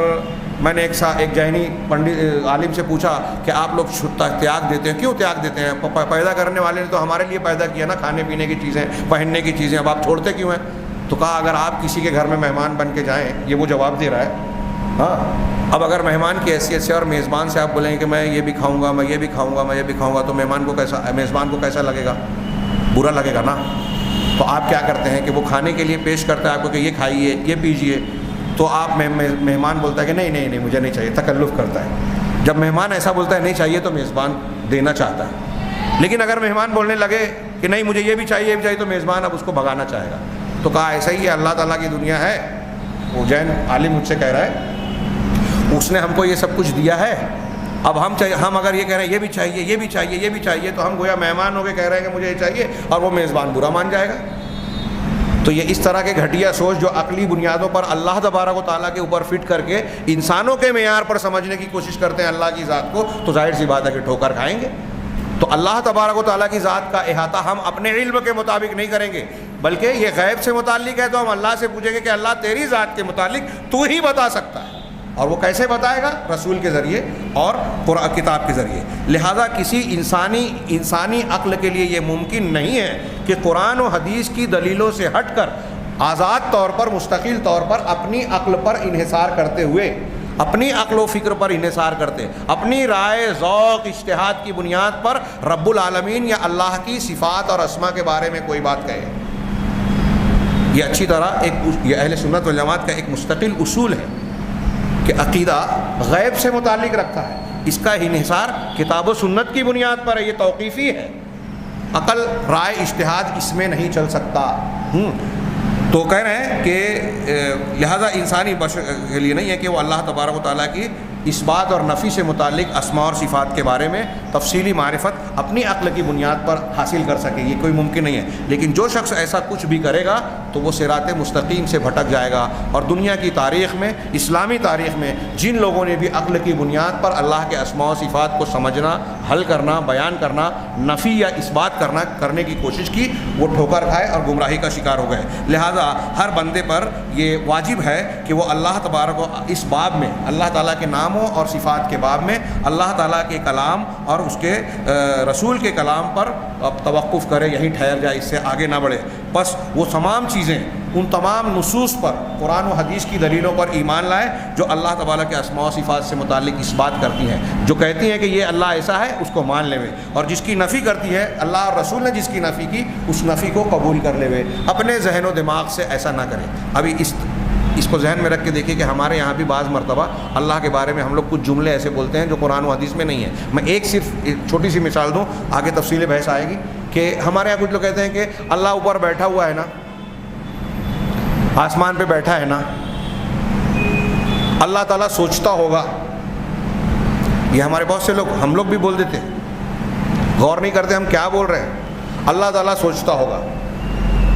اللہ تعالیٰ کو سوچنے کی ضرورت ہے؟ سوچتا کون ہے؟ جس کو مستقبل نہیں معلوم ہے کہ اس کا کیا ہوگا، جیسے ہم کو پتہ نہیں ہے کہ یہ کام کریں گے تو فائدہ ہوگا کہ نقصان، تو سوچنا ہے کرنا ہے کہ نہیں کرنا ہے۔ کوئی فیصلہ لینے کے لیے ہمیں اس وقت سوچنا پڑتا ہے کہ ہمیں آگے کی بات معلوم نہیں ہے، نتیجہ ہم نہیں جانتے۔ کسی سے رشتہ کرنے جا رہے ہیں تو پتہ نہیں وہ کیسا ہے، ہم کو نہیں خبر، وہ اندر سے ظاہر میں تو اچھا دکھ رہا ہے، اندر سے کیا نہیں پتہ۔ کیا اللہ تبارک و تعالیٰ کو بھی کوئی چیز نہیں معلوم ہے مستقبل کی کہ اللہ کو سوچنے کی ضرورت پیش آئے؟ تو یہ جو جملہ کچھ لوگ بولتے ہیں نا کہ اللہ بھی سوچتا ہوگا یا سوچا، یہ نہیں بولنا چاہیے، یہ غلط ہے کھلے طور سے۔ اللہ بیٹھا ہے، یہ بیٹھنے کا لفظ قرآن و حدیث میں اللہ کے لیے نہیں آیا ہے، مستوی ہونا آیا ہے، قائم ہونا، بلند ہونا۔ لہٰذا اس قسم کے الفاظ جو قرآن و حدیث میں نہیں ہیں ہمیں استعمال نہیں ہے. میں نے 2 مثالیں دی, آگے کچھ بحثیں آئے گی. تو قرآن و حدیث میں جو کچھ آیا ہے بس اتنا ہی ماننا چاہیے. اور نصوص شرعیہ, بہت سارے نصوص شرعیہ نے اللہ تبارک و تعالیٰ کے کمال کو ثابت کیا ہے تفصیلی طور پر, یعنی اللہ کی صفات کو, خوبیوں کو بیان کیا ہے تفصیلاً اور وضاحت کے ساتھ ساتھ. لہٰذا ہمارے لیے واجب ہے کہ ہم ان کو ثابت مانیں اسی طریقے اور منہج پر جو اہل سنت کا ہے. اور اللہ تبارک و تعالیٰ کے لیے اگر کوئی صفت مان رہے ہیں تو یہ عقیدہ رکھیں کہ اللہ تعالیٰ کے لیے یہ صفت ویسے ہی ہے قرآن و حدیث میں آئی ہے جیسے اس کے شان کے لائق ہے, اس کے شایان شان ہے, اس کے مقام اور ذات کے عظمت کے مطابق ہے, ویسا ہی ہم اس کو مانتے ہیں. جیسا کہ وہ یہ بھی مانیں کہ جن نصوص نے اللہ تبارک و تعالیٰ کی ذات سے متعلق جن عیوب نقائص کی نفی کی ہے کہ اللہ ایسا نہیں ہے, اللہ ایسا نہیں ہے, تو ہمارے لیے لازم ہے کہ ہم اس کی نفی کریں اور اس نفی کی ضد کو ثابت مانیں. یہاں ایک بات انہوں نے کہی ہے, وہ اس بات و کمال ضد حل حسوا. جب ہم اللہ کی کسی صفت کے بارے میں یہ کہیں کہ اللہ ایسا نہیں ہے, تو جس چیز کو ہم کہہ رہے ہیں کہ نہیں ہے یہ نفی ہوئی, اس نفی والی صفت کی جو ضد ہے اس میں اللہ کو کامل مانے, اس کو ثابت مانے. مثال کے طور پہ جب ہم یہ کہتے ہیں کہ اللہ تبارک و تعالیٰ ظلم نہیں کرتا, تو ظلم کی ضد کیا ہے؟ انصاف, عدل. تو اللہ ظلم نہیں کرتا, اس کا مطلب اللہ انصاف کرنے میں کامل ہے. اگر انصاف کرنے میں معمولی بال برابر بھی کمی آ جائے تو وہ ظلم ہو جائے گا. اور اللہ بال برابر, بال کا لاکھواں کروڑواں حصہ بھی ظلم نہیں کرتا, اس کا مطلب انصاف کرنے میں کامل ہے. اللہ جاہل نہیں ہے,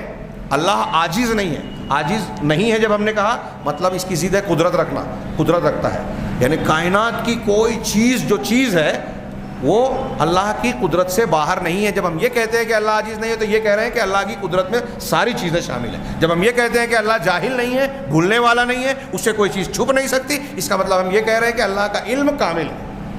تو جب ہم قرآن و حدیث میں جن چیزوں کی نفی کی گئی ہے اس کی نفی کریں تو اس نفی سے جس نقص اور عیب کی نفی کی جا رہی ہے, انکار کیا جا رہا ہے, اس عیب یا نقص کی مقابلے میں ضد میں جو خوبی ہے ہم اس کو کامل درجے کا مانیں. اور یہی حق واجب ہے اللہ تبارک و تعالیٰ کے اسماء و صفات کے بارے میں اجمالی طور پر, اختصار کے طور پر, جس کی تفصیل آگے آئے گی. اور انہوں نے آگے کہا کہ اس سے متعلق تفصیلات عنقریب آگے کے 3 مطالب میں ہم پیش کریں گے, جس میں سے المطلب الاول, پہلا مطلب وہی ہے جو میں نے ابھی بیان کیا تھا کہ اللہ تعالیٰ کے اسماء و صفات کے بارے میں اہل سنت والجماعت کا طریقہ کیا ہے. اللہ تعالیٰ سے دعا ہے کہ وہ ہمیں اپنی ذات و صفات کے بارے میں صحیح طریقہ اور منہج اختیار کرنے کی توفیق عطا فرمائے, اور اس ایمان کو اختیار کرنے کی جو دنیا اور آخرت کی برکتیں, سعادتیں اور ثمرات اور فوائد اللہ تعالیٰ نے اور رسول اللہ صلی اللہ علیہ وسلم نے بیان کیے ہیں, ان فوائد اور ثمرات سے ہم کو بہرہ ور فرمائے. وآخر دعوانا الحمد للہ رب العالمین وصلی اللہ علیہ نبینا محمد.